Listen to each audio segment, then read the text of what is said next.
Hello and welcome. I'm James Milan.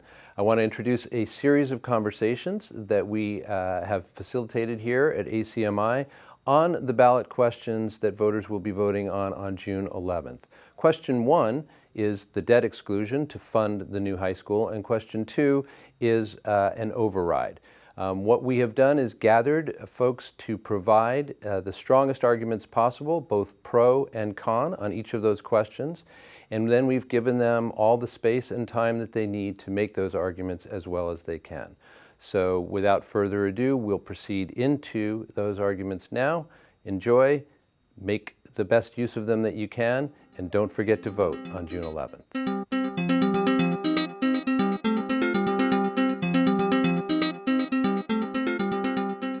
Hello everyone and welcome.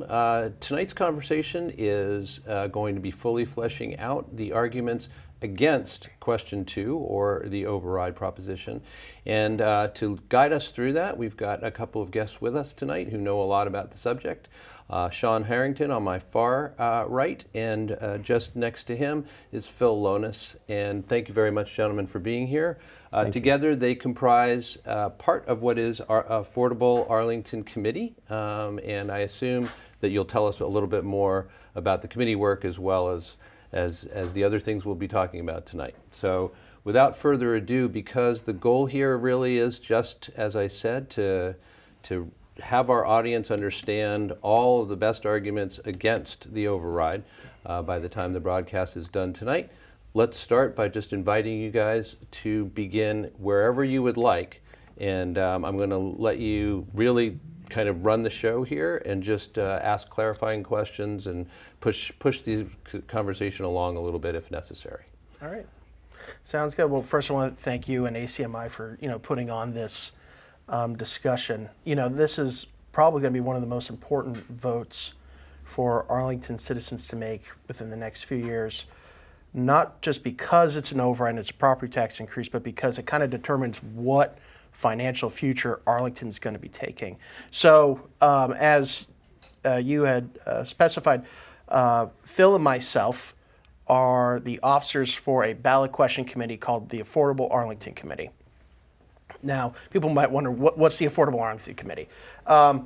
We kind of came together because we thought that when it came to the override, when we look at the numbers, there are three things we found as as a kind of a all-around viewpoint. One is that we consider it unaffordable, that it's inefficient, and that it's unnecessary. Unaffordable in that how it affects our budget. It makes the budget a little bit unsustainable, makes larger deficits. It actually doesn't help. Inefficient in that it doesn't help with our structural deficit as a town, and unnecessary in that we don't need to pass an override this year. And we're going to hopefully tell you and the voters and the residents of Arlington why we are correct when you look at the numbers presented from the town of Arlington. Okay, well, why don't we just jump right into the first of your points, which is that it is unaffordable. Right. So the first thing, and I think it kind of ties in also with inefficient. If you look at what the Finance Committee discussed during its conversations talking about the override back in March, a lot of the concerns that were brought up were based on that it's not going to really help with the structural deficit issue. Now, people might be wondering why. So right here we have from the town's FinCom report, the long-range projection. I have it right here on the screen. And now this is a lot for people to look at on a television screen, but I think what's important to note is that right at the top, this is their projections if we don't have an override. And what you can see is next year, we're not facing a deficit, right? So if we don't pass this override right away, the sky's not going to fall. The trash collection will still happen. There will still be teachers to teach our kids, and the fire department and the police department will still be protecting us. So that's the first thing. A lot of people are concerned, well, we need this to help with services. Well, yes and no. With this override, there's some concerns. And you'll also notice, let's see here, like I said, just specifying so people could see, there's no deficit. You could see that's how much our total appropriations are, and then, or for the balance, and then you can see underneath no deficit. Right. So that zero represents where the number would be if Yes. there were a deficit. That's correct. Now, if you go to fiscal year 2023, if we don't pass this override, that number underneath, that 14.7 million, that's going to be what our deficit is going to be, and that's what we're going to need to cover. And I believe if my numbers are correct, and Phil, maybe you can correct me if I'm wrong, that if we don't pass the override now, we are going to have to pay about a 10.6% override. Yeah, it's the override would probably be about 10.7%. I don't know if they'll specifically do 11 or something like that, but in that neighborhood, yes. All right. You mean the override will be 11% higher than it would be now? Is that what you mean? Or? Well, no, it will be an 11% override. Okay, an 11% override Yeah, in so, total. Yeah, so Yes. it'd be a 6.7. Thank you for clarifying that. Yeah, it'd be a 6.7% increase in on top of what we're facing now, the 5%, right? So, and you can see this number, so we can expand it so the viewers can see it a little bit more. Yeah, so as a point of comparison, sorry, you were just citing that if we waited till 2023, it would be an 11% override. What is it now? Right now, the current one that's on. Right now, it's about 5%. 5%. Now, this is where it gets interesting because people say, "Well, it's 5% now. Why would I want to wait and pay about a 10%, almost 11% override?" Well, if you look at the numbers again here for long-range projections, now this is with the override, and as you can see, we're not. They've put in if this override passes, what's going to happen. The important part to focus on here is come 2024, which is when the next override would be. So this override only pushes off the next override by 1 year. So that's a 5% increase. Now that number is a lot bigger than what you originally saw for the other override. That's a $17 million, not $14 million. Now some people might wonder, why is it that, that doesn't make any sense. We're supposed to be using the override to prolong, our override stabilization fund. Why are we getting a bigger number at the end of that? And I think, Phil, you can kind of explain why we're seeing that. Okay, so first of all, let's clarify a little here. What will happen if we go with the override and we follow the Finance Committee's projections is we will have a 5% override today and a 12.1% override in 2024. Alternatively, again, according to the Finance Committee's projections, we can have no override today and a 10.7% override in 2023. So it's the 17% worth of override versus 10.7% of override. The math is fairly compelling. And what's happening is there's actually going to be, if we have an override, they're planning on spending a lot of it, not stabilizing where we are today. It's an average of $2.7 million for each of the following years up until we need to do it again. So they're doing this to actually expand services, not simply to stabilize. When you say it's an average of 2.7 million for each of the, let's say, years 2020 through 2023, if the override passes, Yes. is that the additional? That's the additional spending. Additional spending. Okay. Yes. And that's an average over each of those years would be an additional spending. It's a total, excuse me, old age, of $13.6 million. There's 1 year that's 1.5 and everything else approaches 3. Okay. And that's increased spending. Yes. So, and that's the basic point that we're trying to get out to people is that this override isn't actually sustaining services. I mean, if we don't pass this override on June 11th, the Finance Committee has already passed the 2020 budget. There are not going to be any cuts to services. And as you can see from, let me see if I can go back here. Without the override, you could see all those zeros where we're not hitting a deficit. Again, this is just trying to hit home to people that you have kind of two choices here. We can either wait 3 years and have a 10.6% increase or a 17% increase over the next within the next 4 years if we pass this override. I mean, to me, I think that's kind of an easy choice to make, because again, what we're doing is we're increasing the size of the town budget. We're not actually sustaining the services as they are today. And that, to me, is what's concerning, is how much we're increasing. So what we're doing is that, the basic math is this, is that when you increase the budget, you're increasing your deficit. We can all agree that Arlington's kind of in a financial hole in that regard, in that we have a structural deficit. I guess what we're kind of suggesting is that we should stop digging and we should try to find solutions to try and sustain ourselves a little bit longer during these years with our override stabilization fund. And probably the best use of our money is in trying to increase spending at this time when we really need to get a hold of why are we having such large deficits and what can we do to control those. I think that kind of, and the other aspect of it being unaffordable, I think, is one of a community aspect. Many communities in this area have had increases in its wealth. They've become wealthier. The Boston area is a very wealthy area, both historically and today. But what people don't understand, though, is that with Arlington, the average income level is still lower than that of Lexington, Belmont, and Winchester, and by substantial numbers. All of which we have linked and referenced on our website, affordablearlington.com. But the thing is we're still paying this about average the same tax rate as the rest of the surrounding towns. Mm-hmm. So you have people making less money, paying larger amount of taxes that other communities and wealthier individuals can't afford. But it's hard for fixed income seniors, for low income families, for working class families. And those are the people that we really need to keep an eye on, because, Arlington is a very large, diverse community, both in opinion, both in character, and also economically. And what we're doing with these overrides is we're threatening the economic diversity of Arlington. And that's what we're really concerned about, is we want to make sure Arlington's a place where everyone is able to find a home, and not just, not to use an old term, but the 1% being able to, that's all the town is. We don't want a 1% town. We want a town where everyone is able to live and raise their families and live their lives, and continue to make this the Arlington that we know and love. Mm-hmm. Yeah. And okay, those projections are nice, but I also have some,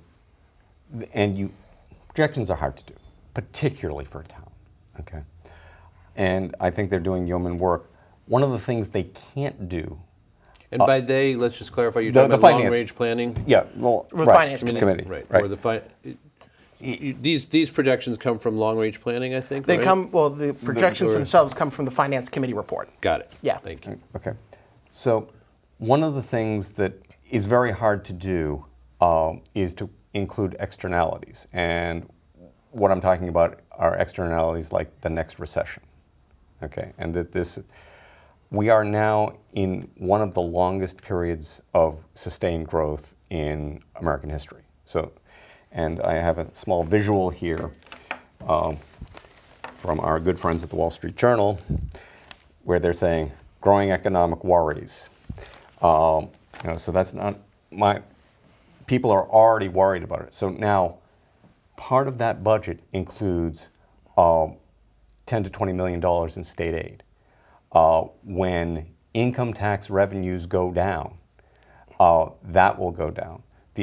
And depending on the level of pullback economically we'll also have a situation where property values may go down. So currently people are trying to push growth at the end of an economic cycle, and that is probably very dangerous. One of the things that concerns me is there's a lot of hiring. Since 2011, we had 348 town non-educational employees. The projection by 2020 is that we'll have 374. That's a fairly significant increase in a town which hasn't had any population growth. So, I really worry about this for a couple of reasons. Yes, there's the spending that's associated with that directly. But every one of those employees also comes with a pension. And that is a 30-year obligation after they retire. And that's a lot of money. But secondly, we're talking about continuing to hire people, again, where people can see, maybe it's next year, maybe it's 3 years from now, but pretty much everybody can see that an economic pullback is coming. So we're looking at hiring people with the knowledge that they may have to be laid off in a few years. This is not the time to be thinking that way. This is the time to be stabilizing, and if anything, looking for places where we can pare down debt, etc., so that we are in a better position to weather the storm when it comes. Because again, the people on the margins are going to be really hard hit, and we don't need to build a structure where we have a higher run rate that requires us to tax people higher. And it's bad. It's bad for the people. It's bad for the town. It's just not a good plan. It's just very, very unfair. If I can also, so we actually have another slide where you can see town personnel trends, and you can kind of see here what Phil's talking about. Now, this is from the town manager's office. So again, and we should I think just clarify for our audience that I think you already mentioned it, but I want to say again that all the slides that you're showing today and you're using in support of your arguments are all available on the town's website and are all public information. Yep, they're all available there, and again, they're referenced on our website where we have direct links where you can find them within our Get the Facts page for affordablearlington.com. But you can see the trend that we're having here. And on average, what we're doing is we're creating 2 new positions a year, from what I'm hearing from individuals in town meeting and the finance committee. I mean, again, that's not hiring positions that we already have. That's creating 2 new positions a year. And I mean, that's quite a lot for Arlington, or just any community in general. And excuse me, part of it was, and this is all from 2011. So this is 2011 when we had our last override on. You can see this rather large increase that we've had. I mean, right now we have more employees than we did in 2003. And it's just going up. And as you can see with from what we told you with the projections for if we pass the override, you're going to see more increases in spending, which will probably mean more positions created. And another point that Phil didn't touch on that I think is important to note, when it comes to our pension responsibilities, the town was I believe in 2019, this year, was supposed to be fully funded on its pension responsibilities. They pushed that back to, I believe it was 2032, 2033. So that's quite a bit of time off from now, and the reason they did it was because of how many employees have been added to the town.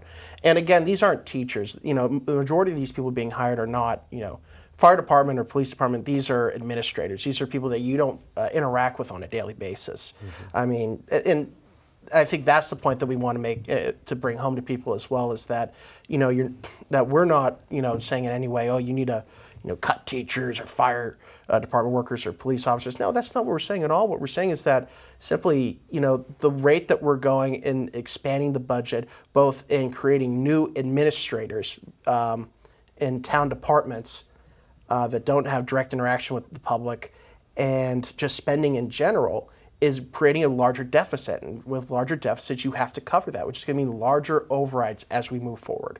When you say that that there's a clear problem with hiring 2 new employees per year on average going forward, and then you were saying that these are employees going into areas or departments where there's no direct intersection with the public, for instance. Are you saying explicitly or implicitly that those positions aren't really necessary? What I think we're saying is, or what I'm saying is this, is that what we need to do is look at how big the deficit's growing and how big it is every year. Some of these positions may be very necessary. Some of them may not be. What we need to do is really look at that and take a massive look at the positions that we're creating in the future. From here on out, we need to look at how many positions we're creating a year. And are they really necessary? How much are they going to add to our deficit burden and to our the burden on the taxpayers when it comes to property taxes? And also, another important part, homeowners aren't the only ones affected by property taxes. Renters and business owners are affected by property taxes. So if you're a renter in town, you should be just as concerned as a homeowner, if not more concerned, because usually a landlord is doing it to make some sort of economic gain. It's a form of income for them. And so what they're charging you right now for rent is so that they can have some sort of a profit.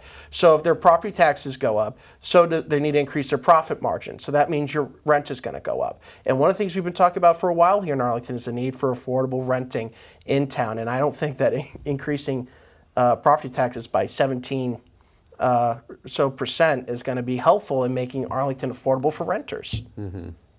So again, because I assume that you guys are probably ready to move on from the topic of personnel here, as we're still looking at this this particular chart. Are you saying that even the hiring that has happened since 2011, do you have a problem with those positions as filled up to this point, or are you and you're just saying, or are you saying, that's fine, just going forward, we really need to scrutinize things more closely every time we're going to hire a new person or something like that? I will say this. If you look at the numbers, we're not hitting a deficit until 2023 if we don't pass this override. So it means right now we're able to sustain it, right? At current levels, we can sustain it, and we have a 10.6% increase in property taxes in 2023 to help sustain services as they are right now. And so clearly it's not having such a dramatic effect, but having increases or ramping up in spending moving forward is certainly going to have a larger effect than what we have right now, to the tune of, again, 17% increases in property taxes. So I think that it's part of more of an overall pattern. The personnel is just a very easy one to show because you could see the numbers largely increasing, and the town manager's office has a chart to show it. But I think in general, it's the mindset that we're having as a town, that we're not preparing ourselves so that if state aid goes down or we hit economic rocks, that we're, as a country, that and maybe even as a region, that we're not really getting prepared for that. It seems like we're kind of, it's in a sense a problem that many people have, both in home life and also in government. And so I think it's just in general that it's not that the employees who've been hired right now, they're the problem. It's more so the mindset of we can keep creating these positions as we're going on, and there's not going to be a problem. And I think that that's just not, the facts just don't support that. Did you want to add anything, Phil? No, not on that. Okay. Do you feel like, so we started off by addressing the affordability of the override, and you said that it was intertwined with the efficiency of it. Do you feel like you have that we've covered that ground as well? I think when it comes to inefficiency, we've covered a little bit about it. So I want to kind of cover, I think we can come back to it potentially. What I want to cover is kind of the necessity. Okay. Which all these topics they're all kind of interconnected. There's an intersection when it comes to all these, because, what you'll see is when people see, well, if it's unaffordable, then it's not necessary, but it's not necessary for multiple reasons. Again, pulling up that chart that I showed you, we're not going to face a deficit next year. So we're only pushing off an override by 1 year. This override covers 1 year for us. And I think that people might say, then why are we doing this? Well, we have here some meeting minutes from the Finance Committee meeting on March 27th, 2019. This was over at the Community Safety Building in the O'Neill Room. Select Board member Dan Dunn was there presenting the case for the override to the Finance Committee. And now I have it here highlighted. It says, Dunn suggested combining the debt exclusion and override votes on the same ballot would be more honest and would avoid campaign burnout. And that's the part I want to kind of focus on, is the campaign burnout. Part of the reason why they're putting up the override now is because we have a high school rebuild that we're dealing with, and we have a debt exclusion coming on the ballot. And what I can imagine is that you can see in Arlington all the people coming out door to door that are campaigning for the high school rebuild. I think that the mindset that must have been going on by the people heading up the Build Arlington's Future campaign is that, well, we're campaigning for one, we might as well campaign for two while we're at it. And so But at the end of the day, though, we don't need an override right now. As we've shown you, and as the long-range projections show, we clearly don't need one for 2023. So why do it now? It's out of political necessity. It's out of a need that they don't want to have to come back in 2020 and campaign for an override because their activists are going to be tired from campaigning this year, they're afraid of. Or that they're going to lack interest because a lot of them are more motivated toward the debt exclusion than they are the high school. And to me, that's not a good enough reason to pass an override now. You pass an override when you need it, not because it's convenient now to have individuals out there campaigning for one thing and you might as well tag on something else. And, so this isn't a necessity for the town. It's a necessity for elected officials to be able to get the override passed now. And even then when they're passing it, it's not to stabilize the town override stabilization fund or to sustain it. So if I understand what you're saying, your argument is that really this is about a political expediency, the timing of the override, and not actual fiscal expediency. Yep. And, I agree. And, it's funny because, and part of this is just looking over, like I said, Finance Committee notes. I mean, right there in the Finance Committee meeting, they said it's about stopping political or campaign burnout. I mean, that's just a very interesting phrase to say during a meeting, but they're being honest about it. They are being honest. This is about, making sure that we get enough people out there to campaign for it now. We're not, we don't have to come back next year. But to me, there's a lot of, I'd be fine with that in a sense if we were using this override to sustain ourselves. But from the projections and the budgeting involved, it's not going to sustain us. It's just trying to ramp up spending dramatically. And at the end of the day, there are a lot of people that are going to be affected by that. I mean, I think Phil and I both agree on this point that if the override was being used to sustain services, it'd be hard to campaign against it. But clearly, it's not looking to sustain services. I don't know if you have anything to add on. I want to step back for a second because there's something else that I think is going on here. But first, let me say that both Sean and I are very, very strongly behind the debt exclusion. It is a very clear necessity for Arlington. And people might find that a little funny for me because I don't have any children, so why do I care? This goes back in a sense to when I first got my house. And I'm in the basement and I'm looking at all the things that weren't done or that were messed up. And I said, I really wish people would think about the next guy. And then I had that moment of, okay, if I'm going to think that way, then I better think about the next guy. So, part of my microscopic legacy to Arlington is that I want to build a building that we can be proud of. A high school is a very central thing to a community, to what a community's attitude is about education. And you can build a functional building, or you can build a functional building that shows that the town prioritizes that. And we're more towards the building they're putting out now is something that shows a certain level of pride as well. And that sends a strong psychological message. So I don't want people to come away from us thinking, oh, we don't like taxes. No, there are things that we need, and we should do those things, and we should do them enthusiastically. And here's why I came to this whole point is it's very clear to people that the high school is a good thing. And they're basically using that as a kind of almost way of convincing people that the other thing must be a good thing too. And I think they're kind of, both from a campaigning point of view and from a psychological point of view, taking advantage of a really good thing that Arlington is doing in building the new high school to get something in that we don't need but will allow people to expand spending.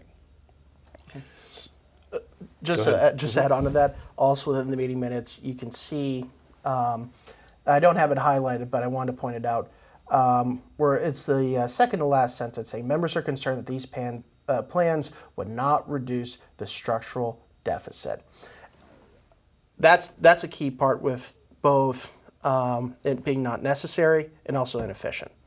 It's inefficient in dealing with the structural deficit. What we need to do is, and what Arlington needs to do, and our elected officials, and also residents in town, we need to have a serious conversation about bending this curve of our deficit back to a place where we can sustain it more, where we can work toward having an effective, efficient government that continues to provide the services that it provides, that Arlington residents live here and enjoy, and came here to enjoy, and also making it so that everyone can enjoy regardless of socioeconomic class. And some people might say you're trying to ask for too much. It's like, well, not really. I mean, to me, what we've had for services between 2011 and now have been very good, and we can sustain that. And that's what a override in 2023 would do. But an override now has nothing to do with sustaining. It's all about growing, and again, growing in such a way that spending is going to continue on this pathway. And I just don't see how that is sustainable in anybody's eyes. Mm-hmm. Well, without wanting to get too wonky, and knowing that it is somewhat taxing for our audience to try and read the slide with so much text on it. Your citing of that second to last sentence, it's a little unclear to me, I have to say.